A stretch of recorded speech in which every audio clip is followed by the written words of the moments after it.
Hello guys, welcome to current affairs for UPSC PSC IAS. Guys, अगर आप UPSC civil services की तैयारी कर रहे हैं या किसी भी स्टेट सिविल सर्विसेज एग्जामिनेशन की तैयारी कर रहे हैं तो बिल्कुल सही जगह पर आप आए हैं। यहां पर सभी सोर्सेज से न्यूज को कवर किया जाता है, जैसे कि the Hindu, Indian Express, Times of India, Live Mint जैसे जो न्यूज़पेपर्स होते हैं उनकी न्यूज को कवर किया जाता है। पीआईबी की रिपोर्ट्स को डिस्कस करते हैं। राज्यसभा टेलीविजन में जो भी इंपॉर्टेंट डिबेट्स डिस्कशन आती हैं उनको लेक्चर के दौरान कवर किया जाता है। Even EPW, down to earth Yojana जैसी जो मैगजीन्स होती हैं उनके आर्टिकल्स को भी कवर करते हैं। तो आप डेली रेगुलर अगर क्लासेस को अटेंड करेंगे, रिलीजियसली क्लासेस को फॉलो करेंगे तो आपको 100% गारंटी सक्सेस मिलेगी और आपका 100% गारंटी सिलेक्शन होगा। और 100% गारंटी सिलेक्शन का बकायदा प्रूफ दिया जाता है। नीचे डिस्क्रिप्शन पर आपको प्रूफ्स मिल जाएंगे। आप चेक कर सकते हैं कि previous year civil services examination में हमने जो टॉपिक्स कवर कराए थे उन्हीं से रिलेटेड क्वेश्चंस बने हैं। तो फटाफट चैनल को सब्सक्राइब कर लीजिए अगर आपने सब्सक्राइब नहीं किया है तो। इवन हम लोग काफी सारे हाई क्वालिटी जनरल स्टडीज के कोर्सेज भी ऑफर करते हैं। तो आने वाली स्लाइड्स में आपको कोर्सेज की डिटेल्स भी मिल जाएगी और हमारे दूसरे चैनल्स की इंफॉर्मेशन भी आपको प्रोवाइड करा दी जाएगी आने वाली स्लाइड्स में। और गाइस, नीचे डिस्क्रिप्शन पर टेलीग्राम के चैनल की लिंक भी आपको मिल जाएगी, आप उस चैनल को भी ज्वाइन कर सकते हैं। प्लस डिस्कशन ग्रुप भी है जहां पर काफी सारे सिविल सर्विसेज के एस्पिरेंट्स मौजूद हैं जो कि डेली बेसिस पर अपने जो भी डाउट्स वगैरह जो होते हैं उनको डिस्कस करते हैं। तो आप उसको ज्वाइन कर सकते हैं। तो फुल फोकस के साथ स्टार्ट करते हैं करंट अफेयर्स की क्लास को। बट बिफोर दैट ये कुछ कोर्सेज की डिटेल्स और हमारे चैनल्स की डिटेल्स हैं।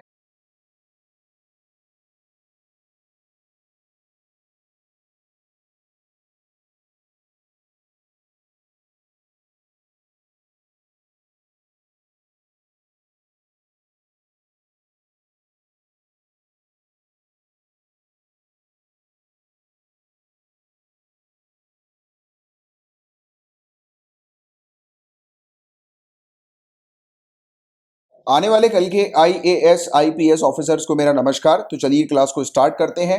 पेपर वन के पहले टॉपिक में बात हो रही है गलवान घाटी के बारे में, गलवान वैली के बारे में। तो अभी ये टॉपिक न्यूज में क्यों आया वो मैं आपको बता देता हूं। तो बताया जा रहा है कि द हिंदू की न्यूज में आया है कि मई के पहले सप्ताह में जो ईस्टर्न लद्दाख है, पूर्वी लद्दाख जो हमें देखने को मिलता है, यहां पर गलवान घाटी के नो पेट्रोलिंग जोन में भारतीय और चीनी सैनिकों के बीच मामूली झड़प हुई थी। मामूली माइनर फेस ऑफ हुआ था इंडियन और चाइनीज ट्रूप्स के बीच में। जो नो पेट्रोलिंग जोन है गलवान वैली का, नो पेट्रोलिंग जोन कौन सा जोन होता है? ऐसा जोन जहां पर ना इंडियन आर्मी के जवान पेट्रोलिंग करते हैं ना चाइनीज आर्मी के जवान पेट्रोलिंग करते हैं। पेट्रोलिंग का मतलब समझते हो ना, कि वहां पर जो है वो घूमते हैं, चेक करते हैं कि मतलब सिक्योरिटी को मैनेज करते हैं, देखते हैं कि कहीं कोई घुसपैठ तो नहीं कर रहा। तो वो बेसिकली पेट्रोलिंग हम लोग को देखने को मिलती है। तो यहां पर एक माइनर फेस ऑफ हुआ है, ऐसा द हिंदू ने कहा था। बट इंडियन आर्मी ने अभी रिप्लाई में कहा है कि ये फेक न्यूज है, ऐसा कुछ नहीं हुआ है। बट देखो, एग्जामिनेशन के लिए ये सब न्यूज आपके काम की नहीं होती है। आपसे जो पूछा जाएगा वो गलवान वैली के बारे में पूछा जाएगा कि गलवान वैली कहां पर है। तो आपको लद्दाख याद रखना है कि लद्दाख में हम लोग को गलवान वैली देखने को मिलती है। थोड़ा सा मैं आपको बैकग्राउंड पे ले चलता हूं क्योंकि यहां पर बात हो रही है नो पेट्रोलिंग जोन की, तो इसके बारे में भी एक आपको आइडिया होना चाहिए। तो 15 जून 2020 को चाइनीज ट्रूप्स के साथ हुई मुठभेड़ में भारतीय सेना के 20 जवान शहीद होने के बाद गलवान घाटी के वाई जंक्शन के पास में जो मुठभेड़ हुई थी, जहां पर जो इशू ये हम लोग को देखने को मिला था, राइट, दोनों आर्मीज के बीच में, तो उन दोनों ने लगभग 1.5 किलोमीटर यानी कि टोटल 3 किलोमीटर दूरी तक नो पेट्रोलिंग जोन बनाया था। देखो हुआ क्या था, मैं आपको इस तरीके से आप समझो, जैसे कि यहां पर जो है वो मुठभेड़ हुई है, ठीक है, यहां पर जो है वो दोनों आर्मी जो है वो भिड़ गई। फिर क्या हुआ, इस बीच भारत के 20 जवान शहीद हो गए। तो फिर इन्होंने बोला कि यहां पर अब जो है वो दोनों आर्मी जो है वो एक दूसरे के नजदीक नहीं आएंगी, समीप नहीं आएंगी, इसलिए हम लोग नो पेट्रोलिंग जोन बनाते हैं। तो इंडिया ने अपनी तरफ 1.5 किलोमीटर तक और चाइना ने अपनी तरफ 1.5 किलोमीटर तक, तो ऐसा करके कितना हो गया, 1.5 यानी कि 3 किलोमीटर। तो टोटल 3 किलोमीटर का एक ऐसा एरिया था जहां पर ना जो है वो इंडियन ट्रूप जाएंगे ना चाइनीज ट्रूप जाएंगे। तो उन्होंने इस एरिया को नो पेट्रोलिंग जोन जो है वो डिक्लेयर कर दिया। इसके बाद इस क्षेत्र में पैदल गश्त करने पर 30 दिनों का विराम भी लागू कर दिया गया कि इस क्षेत्र पर 30 डेज तक कोई भी नहीं जाएगा, कोई भी सोल्जर जो है वो यहां पर नहीं जाएगा पेट्रोलिंग करने के लिए, राइट। तो ये चीज हमें देखने को मिली थी बैकग्राउंड की। अब आपको गलवान वैली के बारे में थोड़ा समझना है, बट अभी देखो, अभी बात हुई थी वाई जंक्शन की भी बात हुई, मैंने आपको अभी वाई जंक्शन के बारे में बताया ना कि वाई जंक्शन पर हमने देखा कि यहाँ पर मुठभेड़ हुई थी। थोड़ा सा वाई जंक्शन की भी लोकेशन देख लो मैप पे, और इसके बारे में भी जान लो थोड़ा सा कि गलवान वैली कहाँ पर है। तो आप देखो, ये हम लोग को ये वाला एरिया जो है वो लद्दाख का देखने को मिल रहा है, ठीक है। लद्दाख के एरिया में ये पूरी गलवान वैली हम लोग को देखने को मिल रही है, और यहीं पर ही आप देखेंगे, देखो आप वाई जंक्शन जो है वो आपको दिखाई देगा, ये वाई जंक्शन, ये हम लोग को ये वाला क्षेत्र दिखाई दे रहा है जहां पर मुठभेड़ हुई थी, राइट। और ये बताया जा रहा है कि इसी जगह पर इन्होंने नो पेट्रोलिंग जोन जो है वो बना दिया था, ठीक है। तो ये चीज क्लियर है आपको यहां तक, मैप में तो कोई इशू नहीं। आगे बढ़ते हैं हम गलवान वैली के बारे में कुछ बेसिक से फैक्ट जानते हैं।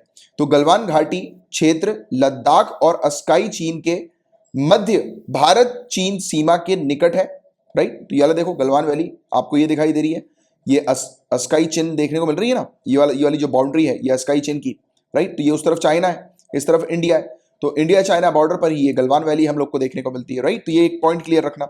इस क्षेत्र में वास्तविक नियंत्रण रेखा अस्काई चिन्ह, मतलब कि हमें लाइन ऑफ एक्चुअल कंट्रोल जो देखने को मिलती है अस्काई चिन्ह को भारत से विभाजित करती है, राइट। तो लाइन ऑफ एक्चुअल कंट्रोल जो है वो इंडिया और चाइना को अलग करती है। गलवान नदी भी यहां पर है, तो क्वेश्चन ये भी आ सकता है कि गलवान नदी कहां पर है। तो आपको ध्यान में रखना है कि गलवान नदी यहीं पर ही हम लोग को गलवान वैली के पास, ये लद्दाख के पास देखने को मिलती है। इसका जो स्रोत है, मतलब कि जहां से ये नदी बहती है, तो नियंत्रण सीमा पार चीन की ओर स्थित अस्काई चीन में है। तो गलवान नदी कहां से बहती है, तो आपको ध्यान में रखना है अस्काई चिन से। तो अस्काई चिन का सोर्स जो है वो ये गलवान नदी हम लोग को देखने को मिलती है, याद रखना है। और ये पूर्व से लद्दाख की ओर बहती है, ईस्ट से लद्दाख की तरफ जो है वो फ्लो करती है। और जहां यह नियंत्रण सीमा है, मतलब कि जहां यहां पर लाइन ऑफ एक्चुअल कंट्रोल है, वहां पर हमें देखने को मिलती है, और उसके पार भारत की ओर श्योक नदी से आकर मिलती है। तो यहीं पर ही श्योक नदी भी है, उससे आकर ये गलवान नदी मिलती है। तो ये बेसिक फैक्ट्स आपको ज्योग्राफिकल पॉइंट ऑफ व्यू से थोड़ा सा ध्यान में रखना है। इसके अलावा गलवान घाटी पश्चिम में लद्दाख और पूर्व में अस्काई चिन हमें देखने को मिलती है। इसकी मतलब कि आपको ये कह सकते हो कि लद्दाख और अस्काई चिन के बीच में हम लोग को देखने को मिलती है गलवान वैली, और ये स्ट्रेटेजिकली मानी जाती है, रणनीतिक रूप से ये जानी जाती है, राइट। और इसके पश्चिम में, इसके वेस्टर्न साइड में हम लोग को श्योक नदी देखने को मिलती है, और हम लोग को दरबुक श्योक डॉलेट, राइट, दरबुक श्योक डॉलेट बैग ओल्डी, तो ये सड़क मार्ग है। तो क्वेश्चन ये भी आ सकता है दबरुक श्योक डॉलेट बैग ओल्डी क्या है, तो ये एक रोड हम लोग को सड़क मार्ग देखने को मिलता है, जो कि यहीं पर ही गलवान वैली के पास ही स्थित है। तो हमने देखो कितनी सारी ज्योग्राफिकल लोकेशन के बारे में बात करी और कुछ इंपॉर्टेंट पॉइंट्स को भी कवर किया इस टॉपिक के अंदर। तो इस तरीके से आपको तैयारी रखनी है। अब देखिए, एक ज्वालामुखी फटा है, तो इस ज्वालामुखी का नाम है माउंट न्यारा गोंगो। माउंट न्यारा गोंगो, बड़ा अजीब सा नाम है, राइट। तो ये वॉल्केनो कहां पर फटा है, क्वेश्चन आ सकता है कि ये वॉल्केनो कहां पर है, तो आपको डेमोक्रेटिक रिपब्लिक ऑफ कॉन्गो याद रखना है। वर्ल्ड ज्योग्राफी में अक्सर इसी प्रकार के डायरेक्ट क्वेश्चन आते हैं, इसकी लोकेशन आती है, बट फिर भी देखो टॉपिक न्यूज में तो थोड़ा सा आपको बता देता हूं मैं। तो इसकी दहशत में हजारों लोग अपने घरों से पलायन कर गए, क्योंकि फटा था ये, तो लोग घबरा गए और पलायन कर गए, राइट। पैनिक की फीलिंग जो है वो लोगों के अंदर आ गई, हजारों लोगों के अंदर। और ये जो वॉल्केनो है, ये अल्बर्टाइन ड्रिफ्ट हम लोग को एक देखने को मिलता है, अल्बर्टाइन ड्रिफ्ट, उससे लगे हुए विरुंगा पर्वत पर है ये, विरुंगा पर्वत। तो ये वाली चीज भी थोड़ी सी ध्यान में रखना, विरुंगा पर्वत कहां पर है, तो आपको अफ्रीका पता होना चाहिए, डेमोक्रेटिक रिपब्लिक ऑफ कॉन्गो में हम लोग को देखने को मिल रहा है। इसकी ऊंचाई 3470 मीटर की है, और ये एक एक्टिव स्ट्रेटो वॉल्केनो है, एक सक्रिय विवृत ज्वालामुखी हम लोग को देखने को मिल रहा है। और ये जो वॉल्केनो है, ज्वालामुखी है, ये कहां पर है, मैंने आपको बता ही दिया कि डेमोक्रेटिक रिपब्लिक ऑफ कॉन्गो में है, और विरुंगा नेशनल पार्क में ये लोकेटेड है। और आपको बता देगा इसकी, अगर बात करते हैं हम लोग इस वॉल्केनो की, इस माउंटेन की, नीरा गोंगो, और इसी के नजदीक हम लोग को न्यामुरागिरा देखने को मिल रहा है, राइट। तो ये दोनों ही जो है, ये मतलब अफ्रीका के हिस्टोरिक वॉल्केनिक इरप्शन की अगर हम लोग बात करें, मतलब कि पूरे अफ्रीका में जो वॉल्केनिक इरप्शन होते हैं, तो 40% इन दोनों जगहों पर हम लोग को देखने को मिलते हैं, और ये दोनों काफी नजदीक हैं एक दूसरे के। तो ये वाली चीज भी आप लोग को थोड़ा सा पता होना चाहिए, ठीक है। ये सब माउंटेन्स वगैरह के नाम जो है वो पूछ लिए जाते हैं कि ये फलाना माउंटेन कहाँ पर है, अभी रिसेंटली न्यूज में था, या ये फलाना वॉल्केनो कहाँ है, रिसेंटली न्यूज में था। तो आपको लोकेशन बस थोड़ी सी ध्यान में रखनी है। बात क्लियर है, आगे बढ़े। अब देखो, एक बात करेंगे साइक्लोन यास की। साइक्लोन यास की अब बात करते हैं हम लोग। साइक्लोन के नाम भी आपको थोड़े से पता होने चाहिए कि ये फलाना साइक्लोन जो है वो कहाँ पर आया था, किस साइड आया था। इंडिया के एटलीस्ट ये पता होना चाहिए कि ईस्ट साइड आया या वेस्ट साइड की तरफ आया, क्योंकि इस प्रकार के क्वेश्चन जो है वो अक्सर पूछे जाते हैं, ठीक है। तो इंडिया मेट्रोलॉजिकल डिपार्टमेंट इन्होंने इन्फॉर्म किया है कि एक लो प्रेशर एरिया जो है अंडमान सी के नॉर्थ पर बन रहा है। अब आपको एक चीज पता है कि जहां पर भी लो प्रेशर बनता है तो हाई प्रेशर से हवा जो है वो कहां पर आती है, लो प्रेशर की तरफ हम लोग को देखने को मिलती है, मूव करती है। तो इसका मतलब क्या है कि हवा मूव करेगी तो वहां पर साइक्लोन का क्रिएशन होगा। और यहीं पर ही हम लोग को देखने को मिल रहा है कि सेंट्रल बे ऑफ बंगाल के ईस्ट में है ये, और ये मई 22 की घटना इन्होंने बताई थी और कहा था कि ये साइक्लोनिक स्ट्रॉम में जो है वो बदल जाएगा मई 24 तक, और इसको नाम दे दिया गया साइक्लोन यास का। ठीक है, साइक्लोन यास। तो ये थोड़ी सी चीज आपको पता होनी चाहिए। नाम किसके द्वारा दिया गया, तो नाम ओमान ने सजेस्ट किया। तो ये वाली चीज बहुत ज्यादा आ रही है कि किस कंट्री ने नाम जो है वो सजेस्ट किया। अभी देखिए, अभी रिसेंट पास्ट में एक साइक्लोन की हमने चर्चा करी थी अभी कुछ दिनों पहले ही। जरा बताओ वो साइक्लोन का क्या नाम है, जो कि हम लोग को यहीं पर देखने को मिला था, वेस्ट साइड पर ही देखने को मिला था इंडिया के, और उस साइक्लोन का नाम किस कंट्री ने रखा है। तो ये दो चीज जरा आप नीचे लिखकर बताइए। अभी बात करी इसी महीने पे हमने डिस्कस किया है। तो इसका नाम यास नाम सजेस्ट किया है ओमान ने। इसका मतलब होता है ट्री विद गुड फ्रेग्रेंस, मतलब कि एक ऐसा पेड़ जिसमें बहुत खुशबू आती है, अच्छी सुगंध वाला वृक्ष, राइट। और इंग्लिश में इसका ये मतलब है, राइट। और ये जैस्मीन के सिमिलर जो है वो इसे कहा जाता है, अंग्रेजी भाषा में जैस्मीन शब्द के समान होता है ये यास। और जो अगला जो साइक्लोन आएगा उसका नाम रखा जाएगा गुलाब, मतलब जैस्मीन के बाद अब गुलाब नाम रखा जाएगा, और गुलाब नाम सजेस्ट किया है पाकिस्तान ने, राइट। अब साइक्लोन बनते कैसे हैं, तो देखो इस पर मैंने काफी डिटेल में एक लेक्चर पूरा बहुत ही अच्छे से क्रिएट किया है।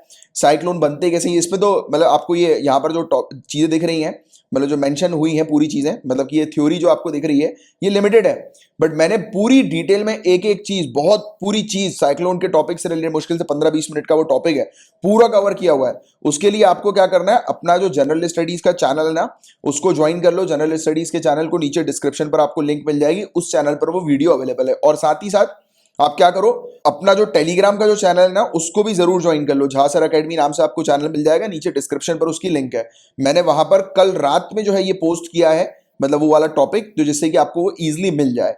ठीक है, उसकी लिंक मैंने वहां पर टेलीग्राम पर पोस्ट कर दी है, तो उसको आप कल ही पोस्ट करिए मैंने, तो फिर आप चेक कर लीजिएगा एक बार, ठीक है, आपको मिल जाएगी। और इसी के साथ पेपर 1 अपना फिनिश होता है, पेपर 2 के टॉपिक्स को कवर कर रहे हैं। बट वो साइक्लोन वाला टॉपिक बहुत अच्छे से देख लेना, क्योंकि वो टॉपिक आपके लिए इंपॉर्टेंट है। और साइक्लोन से रिलेटेड जो भी क्वेश्चन बनेगा वो पूरा टॉपिक मैंने कवर कराया उसी से बनेगा, जितने भी क्वेश्चंस बनेंगे, क्योंकि उसमें साइक्लोन्स के क्या क्या फीचर होते हैं, उसकी आंख भी होती है, पूरी चीज A to Z एक्सप्लेन करी हुई है, हर एक चीज। तो उसको एक बार आप कवर कर लो। अब पेपर 2 की तरफ बढ़ते हैं। अब देखिए गाइस, इसमें आगे बढ़ने से पहले मैं आप लोग को बताना चाहूंगा, करंट अफेयर्स की रिवीजन क्लासेस आपकी चल रही हैं।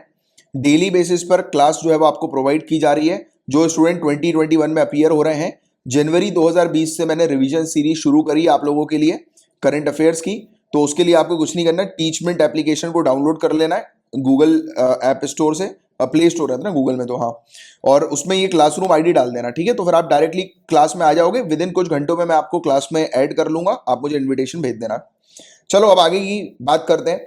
ब्रिक्स एस्ट्रोनॉमी वर्किंग ग्रुप की बात करेंगे। नाम से क्या समझ में आ रहा है, ब्रिक्स कंट्री जो है Brazil, Russia, India, China, south Africa, ये जो कंट्री है ये मिलकर एस्ट्रोनॉमी की फील्ड पर काम करेंगी। यानी कि ये वर्किंग ग्रुप जो है वो एस्ट्रोनॉमी की फील्ड के लिए हमें देखने को मिल रहा है, राइट। खगोल विज्ञान की फील्ड के लिए हमें ये कार्य समूह देखने को मिल रहा है। कॉन्सेप्ट क्लियर रखो। बात करते हैं, तो अभी रिसेंटली भारत के द्वारा ब्रिक्स 2021 के कैलेंडर में विज्ञान, प्रौद्योगिकी मतलब टेक्नोलॉजी और इनोवेशन की दिशा में, साइंस, टेक्नोलॉजी और इनोवेशन की दिशा में ब्रिक्स खगोल विज्ञान कार्य समूह की 7वीं बैठक की ऑनलाइन माध्यम से मेजबानी की गई। तो इंडिया ने वर्चुअली होस्ट किया है 7वीं meeting BRICS astronomy working group की, और ये साइंस, टेक्नोलॉजी एंड इनोवेशन जो ट्रैक है ब्रिक्स 2021 का, उसके अंडर किया गया। अब ये क्या है गाइस, ये BAWG, ये ब्रिक्स एस्ट्रोनॉमी वर्किंग ग्रुप। तो ये प्रोवाइड करा रहा है प्लेटफॉर्म ब्रिक्स की मेंबर कंट्रीज को कि वो मिलकर कोलैबोरेट करें एस्ट्रोनॉमी की फील्ड में, और रिकमेंड करें कि एक दूसरी कंट्री जो है वो किस प्रकार से एस्ट्रोनॉमी की फील्ड में काम करेगी, अलग अलग एरियाज पे, अलग अलग फील्ड पे एस्ट्रोनॉमी के अंदर काम करेगी। तो इस पर ये मिलकर काम करने के लिए वर्किंग ग्रुप है, और ये मदद करेंगी फंडिंग सपोर्ट के लिए भी, कि फंडिंग सपोर्ट जो है वो मिले वेरियस इनके प्रोजेक्ट्स के लिए, राइट। और जो रीसेंट मीटिंग है उसके आउटकम हम लोग को क्या देखने को मिल रहा है, तो देखो ये नेटवर्किंग ऑफ टेलीस्कोप इन्होंने रिकमेंड किया। अब ये कंट्री मिलकर जो है वो टेलीस्कोप को प्लान कर रही हैं कि ये टेलीस्कोप जो है वो तैयार करेंगी, बनाएंगी, और एक बेहतर और बेहतरीन डेटा मतलब ये सभी कंट्रीज के टेलीस्कोप मिलकर जो बनाएंगी उससे ये एस्ट्रोनॉमी के एक बेहतरीन डेटा को जो है वो जनरेट करेंगी। तो ये वाली चीज यहां पर बताई जा रही है, राइट। ये इसमें आपसे और कुछ डिटेल में नहीं पूछा जाएगा, बस आपको सिंपल सा पता होना चाहिए कि एक एस्ट्रोनॉमी वर्किंग ग्रुप है ब्रिक्स कंट्री का। ब्रिक्स कंट्री जैसे कि मेंस में अगर आता है इंटरनेशनल रिलेशंस में ब्रिक्स के बारे में, तो आप मेंशन कर सकते हैं कि ब्रिक्स जो है, ब्रिक्स कंट्री मिलकर एस्ट्रोनॉमी की फील्ड पर भी काम कर रही है, उनका एक वर्किंग ग्रुप हमें देखने को मिलता है। बस उससे ज्यादा और कुछ इसमें इस टॉपिक में आपसे नहीं पूछा जाएगा। गाइस, डिस्कस करने वाले हैं हम लोग इंटरनेशनल एटॉमिक एनर्जी एजेंसी के बारे में, अंतरराष्ट्रीय परमाणु ऊर्जा एजेंसी। तो ये है क्या, इसको हम लोग समझते हैं।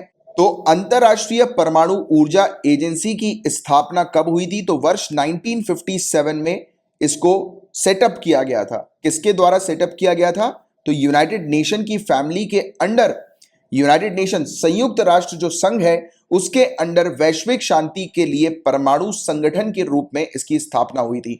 World's atoms for peace organisation के तौर पर इसे सेटअप किया गया था। तो आज की डेट में हम लोग जो इंटरनेशनल एटॉमिक एनर्जी एजेंसी, इस ऑर्गेनाइजेशन को जो जानते हैं, उसका पहले जो नाम था वो एटम्स फॉर पीस था या वैश्विक शांति के लिए परमाणु संगठन था। ये एक इंटरनेशनल इंडिपेंडेंट ऑर्गेनाइजेशन है। ये यूनाइटेड नेशन जनरल असेंबली और यूनाइटेड नेशन सिक्योरिटी काउंसिल दोनों को ही अपनी रिपोर्ट पहुंचाता है। इसका हेडक्वार्टर हम लोग को वियना ऑस्ट्रिया में देखने को मिलता है। मैं रिपीट करता हूं, वियना ऑस्ट्रिया, ना कि ऑस्ट्रेलिया। ऑस्ट्रिया जो कंट्री है वो यूरोप में हम लोग को देखने को मिलती है। तो IAEA के कार्य हम लोग को क्या देखने को मिलते हैं? तो ये काफी सारी कंट्रीज के साथ मिलकर, काफी सारे दूसरे ऑर्गेनाइजेशन के साथ मिलकर, मतलब कि ये मल्टीपल पार्टनर्स इसके हैं जो कि मिलकर किस चीज पर फोकस करते हैं कि पूरे दुनिया भर में जो न्यूक्लियर टेक्नोलॉजीज जो हैं उनका पीसफुल उपयोग हो, सेफ तरीके से, सिक्योर तरीके से और पीसफुल तरीके से उनका उपयोग हो। इस चीज को ये जो ऑर्गेनाइजेशन है ये प्रमोट करता है। इसका मेन फोकस ये है कि पीसफुल तरीके से न्यूक्लियर एनर्जी का उपयोग हो, उसको इसे प्रमोट करना है। और इवन किसी भी तरीके से मिलिट्री पर्पस के लिए या मतलब इसमें न्यूक्लियर वेपन के तौर पर भी न्यूक्लियर का उपयोग नहीं करना है, न्यूक्लियर टेक्नोलॉजी का उपयोग नहीं करना है, इस पर ये काम करती है, राइट, ये बॉडी। तो इसका आपको आइडिया होना चाहिए। इसके क्या क्या प्रोग्राम्स हम लोग को देखने को मिलते हैं? तो जैसे कि programme of action for cancer therapy, cancer therapy हेतु कार्रवाई कार्यक्रम इसका है एक। ह्यूमन हेल्थ प्रोग्राम है, मानव स्वास्थ्य कार्यक्रम है। वाटर अवेलेबिलिटी एनहेंसमेंट प्रोजेक्ट है। जल उपलब्धता संवर्धन परियोजना है। International project on innovative nuclear reactors and fuel cycles, 2000 में ये प्रोजेक्ट लाया गया था, सन 2000 में लाया गया था, राइट। तो ये इसके प्रोग्राम्स है जिस पर international energy atomic energy agency जो है वो काम करती है। तो इसके बारे में आप लोग को एक अच्छा आइडिया होना चाहिए इस पर्टिकुलर टॉपिक के बारे में। और अभी ये टॉपिक न्यूज में क्यों आया है तो उसको हम लोग देख लेते हैं। तो बताया जा रहा है कि हाल ही में ईरान की संसद के अध्यक्ष ने कहा है, ईरान पार्लियामेंट के स्पीकर ने कहा है कि तेहरान मतलब ईरान की कैपिटल और यूनाइटेड नेशन की ये जो बॉडी है इंटरनेशनल एटॉमिक एनर्जी एजेंसी, अंतरराष्ट्रीय परमाणु ऊर्जा एजेंसी, इसके मध्य 3 महीने के निगरानी समझौते की अवधि पूरी हो गई है। मतलब कि 3 महीने की मॉनिटरिंग डील जो थी तेहरान और यूनाइटेड नेशन के न्यूक्लियर वॉचडॉग IAEA के बीच में वो एक्सपायर हो गई है। और इसका जो एक्सेस है इमेजेस का ईरानियन न्यूक्लियर साइट के मतलब अंदर के हिस्से का, वो अब ये बंद कर रही है। मतलब कि सिंपल भाषा में ईरान ने सीधे सीधे ये कह दिया है कि इंटरनेशनल एटॉमिक एनर्जी एजेंसी को ईरान जो है वो अब किसी भी प्रकार की तस्वीरें नहीं भेजेगा, जो भी उनको रियल टाइम पे तस्वीरों की आवश्यकता होती है, क्योंकि उनकी 3 महीने की मॉनिटरिंग डील जो है वो कंप्लीट हो चुकी है। तो ये वाली बात यहां पर बताई गई। अब देखो, जैसे ही ईरान ने इस चीज का अनाउंसमेंट किया तो क्वेश्चंस अब उठना शुरू हो गया, क्योंकि आपको पता है नए जो यूनाइटेड स्टेट्स के प्रेसिडेंट हैं जॉय बाइडेन, इनके द्वारा कहा गया था कि ये ईरान से दोबारा से बात करेंगे और ईरान न्यूक्लियर डील जो 2015 की जो डील है उसको ईरान वापस से फॉलो करे, ज्वाइन करे इस एग्रीमेंट को, और दोबारा से यूरेनियम के एनरिचमेंट पर ब्रेक लगाए। मतलब कि अभी आज की डेट में हम देख रहे हैं कि यूरेनियम एनरिचमेंट को इसने बढ़ा दिया है, जो लिमिट जो सेट की गई थी उससे काफी ज्यादा इसने बढ़ा दिया है। तो कहा गया था कि यूनाइटेड स्टेट्स ईरान के साथ बात करेगा और बात करने के बाद इस मुद्दे को जो है वो रिजॉल्व करने की कोशिश करेगा। बट अब इसके ऊपर क्वेश्चन उठ गया है। मतलब कि कहीं ना कहीं सीधे सीधे ईरान ने यह संकेत दे दिया है कि ईरान किसी भी प्रकार की मॉनिटरिंग इमेजेस जो है वो IAEA को नहीं प्रोवाइड कराएगा, UN को अब नहीं प्रोवाइड कराएगा, क्योंकि उनकी जो मॉनिटरिंग डील थी वो फिनिश हो गई है, राइट। तो ये संकेत हम लोग को अभी देखने को मिल रहा है। तो मॉनिटरिंग एग्रीमेंट था क्या, इस चीज को हम लोग समझते हैं। तो फरवरी का महीना था, अंतरराष्ट्रीय परमाणु ऊर्जा एजेंसी और ईरान के बीच में 3 महीने के निगरानी समझौते पर हस्ताक्षर किए गए थे। तो फरवरी में ये एग्रीमेंट पे साइन हुआ था। और इस एग्रीमेंट का पर्पस क्या था, तो एक प्रकार से रिलीफ प्रोवाइड कराना था। देखो हुआ क्या था कि ईरान ने मना कर दिया था कि वो जो है वो अब यूरेनियम एनरिचमेंट करेगा। तो इसमें क्या हुआ कि पूरे दुनिया भर में बातचीत होना शुरू हो गई कि अरे यार ये तो वेपन बना लेगा, न्यूक्लियर वेपन बना लेगा, राइट। तो उसी बीच इसने बोला कि मैं वेपन नहीं बनाऊंगा, मैं जो यूरेनियम का एनरिचमेंट कर रहा हूं वो एनर्जी के पर्पस के लिए कर रहा हूं, मतलब कि एनर्जी को जनरेट करने के लिए, पावर को जनरेट करने के लिए, या सिंपल आसान भाषा में इलेक्ट्रिसिटी को जनरेट करने के लिए कर रहा हूं, राइट। मेरा जो उद्देश्य है वो क्लीन एनर्जी का है, मेरा उद्देश्य जो है वो न्यूक्लियर बॉम्ब बनाने का नहीं है। बट ये तो बात वही हो गई कि सभी जानते हैं कि ऐसा तो पॉसिबल हो ही नहीं सकता, यूनाइटेड स्टेट्स उसका दुश्मन है और उसको तो फिर कहीं ना कहीं से अपना बैकअप क्रिएट करना है, तो वो तो न्यूक्लियर बनाएगा ही बनाएगा ईरान, राइट। तो वो तो बात सबको पता थी। तो उसी बीच क्या हुआ कि इंटरनेशनल एटॉमिक एनर्जी ने सोचा, यानी कि इस एजेंसी ने सोचा कि चलो ईरान के साथ अपन एक एग्रीमेंट करते हैं जिससे कि ईरान जो अभी पीछे हटा इस न्यूक्लियर डील से, तो उसमें थोड़ा सा रिलीफ मिल जाए, राइट। तो ये वाली चीज थी, इसलिए ये एग्रीमेंट हुआ था। और ईरान को भी बताना था कि चलो मुझे तो क्लीन एनर्जी पर काम करना है, आप मेरे साथ एग्रीमेंट कर रहे हो, कर लो, कोई बात नहीं। तो उसने क्या किया, कुल मिलाकर वो भी स्ट्रेटेजिस्ट है, ऐसा तो नहीं है कि उसको कुछ पता नहीं है मतलब बाहर की दुनिया उसने नहीं देखी, बच्चा तो है नहीं वो भी। तो उसने सोचा कि चलो 3 महीने के लिए मैं शांत हो जाता हूं, करने दो इनको जो करना है, फिर मैं अपनी कार्रवाई अगर मुझे करनी है तो मैं 3 महीने बात कर लूंगा, कोई बात नहीं, राइट। तो ये वाली चीज है। तो ऐसी चीज हुई, तो यही एक क्वेश्चन मार्क अब उठ गया है कि अरे यार ये 3 महीने के बाद अब क्या होगा। तो वो एक चीज चल रही है। और इस समझौते के तहत एजेंसी को ईरान की कुछ गतिविधियों की निगरानी करने की अनुमति दी गई थी। ऐसा नहीं करने पर इन गतिविधियों को प्रतिबंधित कर दिया जाता, राइट। क्योंकि अगर ईरान भी ऐसा नहीं करता तो ईरान को भी पता था कि अरे मैं अगर इंटरनेशनल एटॉमिक एनर्जी एजेंसी को इनवाइट नहीं करूंगा तो फर्दर मेरे लिए जो है वो प्रॉब्लम्स खड़ी हो जाएंगी। अब क्या हुआ है, ईरान के पास मौका मिल गया बोलने का। अब अगर ईरान को कोई वो बोलेगा, उंगली करेगा कि अरे तुमने तो जो है वो तुम तो यूरेनियम एनरिचमेंट कर रहे हो, तो वो तो बोलेंगे ना अरे यार देखो मैंने पिछली बार भी तो डील कर ली थी, अगर मैं कर रहा होता तो फिर मैं ऐसा करता क्या कि 3 महीने के लिए क्यों इनवाइट करता मैं इंटरनेशनल एटॉमिक एनर्जी एजेंसी को मॉनिटर करने के लिए। बात समझ पा रहे हो। अब वो 3 महीने के बाद वो जो भी कुछ भी करेगा उस पर अगर क्वेश्चन उठेंगे तो वो इस 3 महीने का गाना गाएगा ईरान, बोलेगा कि मैंने देखो इनवाइट तो किया था, आप बार बार क्यों मेरे ऊपर प्रेशर दे रहे हो। तो वो इस प्रकार का ढोंग रचेगा, राइट। और ईरान और ग्लोबल पावर्स जो है उन्होंने काफी सारे नेगोशिएशन भी किए थे अप्रैल के अंदर वियना ऑस्ट्रेलिया में, राइट। जिससे कि ईरान और वॉशिंगटन यानी कि यूनाइटेड स्टेट्स के बीच में जो इशू हम लोग को देखने को मिल रहा था, स्पेशली सैंक्शन को लेकर कि यूनाइटेड स्टेट्स ने जो है वो सैंक्शन लगा लिया था और उसी को देखते हुए ईरान ने अपनी न्यूक्लियर एक्टिविटीज को बढ़ा दिया था। तो वही वाली चीज हमें देखने को मिली थी जिसके बारे में आपको कई बार एक्सप्लेन कर चुका हूं। फिर ईरान ने धीरे धीरे करके 2015 के एग्रीमेंट को ब्रीच करना शुरू कर दिया, वॉयलेट करना शुरू कर दिया। उसने बोला कि यूनाइटेड स्टेट्स ने तो मेरे ऊपर सैंक्शन लगा दिया, इकोनॉमिक सैंक्शन लगा दिया, मुझे अलाउ नहीं कर रहा कि मैं दूसरी कंट्री के साथ। ये वाली बात तो पता है ना आप सभी लोग को, जो नए स्टूडेंट होंगे उनको भी शायद एक आइडिया होगा, ये वाला नई आइडिया है। तो ईरान न्यूक्लियर डील पर मैंने एक ऑलरेडी टॉपिक बनाया हुआ है। मैं रिक्वेस्ट करता हूं अपने रेगुलर स्टूडेंट से कि आपको अगर पता है कि किस डेट पर मैंने पढ़ाया तो वो डेट छोड़ दीजिएगा या फिर टेलीग्राम पर उस डेट के बारे में बता दीजिएगा, तो जिससे कि मेरे जो नए स्टूडेंट जो जुड़े हैं अपने साथ तो वो उस वीडियो को देखकर ईरान न्यूक्लियर डील को बिल्कुल अपने माइंड में क्लियर कर लें कि क्या वो डील थी। तो मैं आपको एक जनरल सा आइडिया देता हूं। उस डील में यूनाइटेड स्टेट्स ने क्या किया था, उससे पहले भी सभी ने ईरान के ऊपर जो है वो सैंक्शन लगा रखे थे कि ईरान किसी भी कंट्री के साथ ट्रेड नहीं कर सकती, कोई भी कंट्री ईरान की मदद नहीं करेगी। अगर ईरान जो है उसके ऊपर किसी भी प्रकार की फाइनेंशियल इशू आती है तो world bank, international monetary fund, तो ये सब जो ऑर्गेनाइजेशन है वो उसकी कोई भी किसी भी प्रकार से मदद नहीं करेंगे।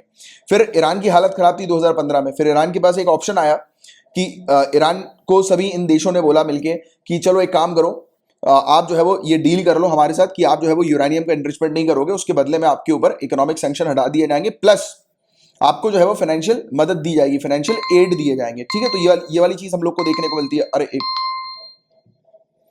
सॉरी वो एक अलार्म बज गया। आपको फाइनेंशियल एड जो है वो प्रोवाइड किया जाएगा, मदद की जाएगी आपकी, ठीक है। तो ये वाली चीज थी। तो 2015 में मान गया ईरान, बट अभी क्या हुआ, रिसेंट कुछ सालों में यूनाइटेड स्टेट्स ने फिर से ईरान के ऊपर सैंक्शन लगा दिए। सभी कंट्री को ये बोल दिया कि अगर कोई भी कंट्री ईरान के साथ किसी भी प्रकार की डील करेगी तो यूनाइटेड स्टेट्स उस कंट्री के ऊपर भी इकोनॉमिक सैंक्शन लगा देगा। यानी कि जिस प्रकार से आज की डेट में ईरान को ट्रीट कर रहा है वैसे ही उस कंट्री को भी ट्रीट करेगा। मतलब क्या था कि पूरे दुनिया भर का ट्रेड जो है वो ईरान के लिए ब्लॉक हो गया था, बंद हो गया था। ट्रेड ब्लॉक होगा तो ऑब्वियस ही बात है कहां से ईरान कमाई कर पाएगा, कहां से पैसा कमा पाएगा। तो ईरान बोल रहा है कि यार पहले भी वही सिचुएशन थी, एग्रीमेंट करने के बाद भी वही सिचुएशन है, तो फिर मैं क्यों एग्रीमेंट को फॉलो करूं? मुझे नहीं करना एग्रीमेंट को फॉलो, तो उसने ब्रीच करना फिर शुरू कर दिया। तो अभी चिंता वाली बात यही है कि ये न्यूक्लियर बॉम्ब ना बना ले, इसको लेकर पूरी चीजें चल रही है। और अभी ये हमने देखा कि इंटरनेशनल एटॉमिक एनर्जी का ये हम लोग को 3 महीने का ये एग्रीमेंट देखने को मिला था, ठीक है, मॉनिटरिंग एग्रीमेंट। क्लियर है आपको पूरी बातें? मेन चीज इंटरनेशनल एटॉमिक एनर्जी के बारे में जो पॉइंट्स मैंने आपको स्टार्टिंग में बताए थे वो आप थोड़ा सा ध्यान में रखिएगा। गाइज, लिथुआनिया एक कंट्री हमें यूरोप के अंदर देखने को मिलती है। आप मुझे नीचे कमेंट बॉक्स पर लिखकर बताएंगे कि लिथुआनिया कंट्री किस किस कंट्रीज के साथ अपनी बाउंड्री शेयर करती है।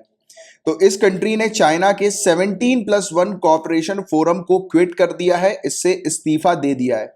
तो देखो 17+1 जो इनिशिएटिव है ये 2012 में शुरू हुआ था। चाइना ने इसकी शुरुआत करी थी बुडापेस्ट के अंदर। इस इनिशिएटिव का मेन एम ये है कि चाइना को सेंट्रल और ईस्टर्न यूरोपियन कंट्रीज के साथ अपने संबंध अच्छे बनाने हैं, कॉर्पोरेशन करना है सेंट्रल और ईस्टर्न यूरोपियन कंट्रीज के साथ, इन्वेस्टमेंट करना है मिलकर, ट्रेड करना है, डेवलपमेंट करना है इस क्षेत्र का, राइट। तो चाइना कहता है कि हम लोग मिलकर अगर ट्रेड करेंगे, इन्वेस्टमेंट करेंगे तो इस क्षेत्र की ग्रोथ और डेवलपमेंट होगी। तो इस उद्देश्य से चाइना ने ये चीज करी। बट चाइना क्या है? चाइना व्यापारी है, चाइना व्यापार करती है, मैन्युफैक्चरर है, तो उसको चाहिए होता है मार्केट। तो वो इस प्रकार की अप्रोच से बहलाती है कंट्रीज को कि आओ हमसे ट्रेड करो, हमारा सामान खरीदो, हम आपको ये फलाना फलाना फैसिलिटी देंगे। बट उसका उद्देश्य तो यही होता है एक्सपेंड करना, ज्यादा से ज्यादा अपने मार्केट को बढ़ाना। वैसे तो ये उद्देश्य सभी कंट्रीज का हमें देखने को मिलता है, बट चाइना का ये उद्देश्य कई मैनर पर यह भी होता है कि इंटरनेशनल प्लेटफॉर्म पर जैसे जैसे करके ऐसी कंट्री को लोन पर इतना दबा दो कि कल को चाइना का सपोर्ट जो है वो ये सब कंट्री करना शुरू कर दे। तो उसकी बहुत सारी स्ट्रैटेजीज होती हैं। तो ये स्ट्रैटेजी अभी लुथियाना समझ गई है, इसलिए उसने उससे क्विट कर दिया उसके इस फोरम से। तो अभी बात करेंगे उसके बारे में भी, उसने भी स्टेटमेंट दिया, उस पर भी आएंगे अपन। बट ये फ्रेमवर्क की बात करें तो ये फ्रेमवर्क फोकस करती है इंफ्रास्ट्रक्चर प्रोजेक्ट्स के ऊपर, जैसे कि ब्रिजेस बनाना, मोटरवेज बनाना, रेलवे लाइंस को बनाना, मॉडर्नाइज करना पोर्ट्स को मेंबर स्टेट्स के। क्यों कर रही है चाइना, क्यों इंटरेस्टेड है इन सब चीजों में? क्योंकि चाइना का कहना ये होता है कि चलो कोई बात नहीं, जैसे कि ये बेल्ट एंड रोड इनिशिएटिव का ही एक एक्सपेंशन है, पता है आपको? 17+1 इनिशिएटिव, जो बेल्ट एंड रोड इनिशिएटिव हम लोग देखते हैं वो उसी की पूरी स्ट्रैटेजी हम लोग को यहां से नजर आती है। क्योंकि इसका मेन फोकस क्या है? ये ब्रिज बनाती है, राइट, कनेक्टिविटी को इंक्रीज करती है, राइट। क्योंकि बेल्ट एंड रोड इनिशिएटिव में हम लोग देख रहे हैं कि वाटरवेज के थ्रू और लैंड के रूट के थ्रू, रोडवेज के थ्रू हमें देखने को मिल रहा है कि चाइना जो है वो 3 कॉन्टिनेंट्स को आपस में कनेक्ट कर रही है। अब जो छोटी कंट्रीज हैं जिनके पास पैसा नहीं होता, चाइना बोलती कोई बात नहीं, मैं तुम्हें पैसा देता हूं, राइट, तुम तो काम शुरू करो, मुझसे लोन ले लो।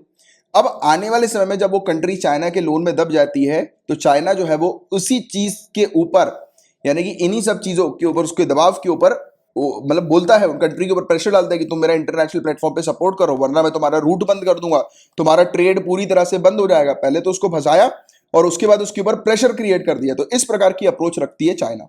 तो ये फ्रेमवर्क जो है वो फोकस करता है इंफ्रास्ट्रक्चर प्रोजेक्ट्स के ऊपर। ये वाली चीज आपको पता होनी चाहिए।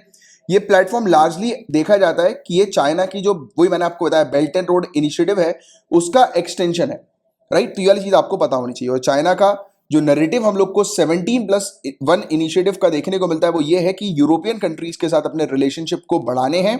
और ये European countries less develop country हम लोग को देखने को मिलती है वेस्टर्न यूरोपियन कंट्रीज के कंपैरिजन में, ईस्टर्न यूरोपियन कंट्री। अब लेस डेवलप्ड है तो इनको बहलाना फुसलाना आसान है, राइट। क्योंकि डेवलप कंट्री जो होती है वो इकोनॉमिकली पावरफुल होती है और वही कंट्री दबती है वेरियस फैसिलिटी में जिसके पास पैसा नहीं होता और उसको हाथ ऑफर करती है। कंट्री को लगता है कि यार चाइना तो सहायता कर रही है, बट फ्यूचरिस्टिक अप्रोच चाइना की कुछ और ही होती है, राइट। तो ये चीज हम लोग को देखने को मिलती है। इसलिए तो हम लोगों ने चाइना की बेल्ट एंड रोड इनिशिएटिव को इसलिए तो ज्वाइन नहीं किया क्योंकि हमें पता है कि कल को इस इनिशिएटिव के थ्रू चाइना अपनी मोनोपोली चलाएगा। और सबसे बड़ी बात, ऐसे इंफ्रास्ट्रक्चर जब वो क्रिएट करता है तो बोलता है कि मुझे इन इंफ्रास्ट्रक्चर की सिक्योरिटी करनी है, कहीं इस इंफ्रास्ट्रक्चर को नुकसान ना पहुंचे, इसलिए मैं अपनी मिलिट्री तैनात कर दूंगा।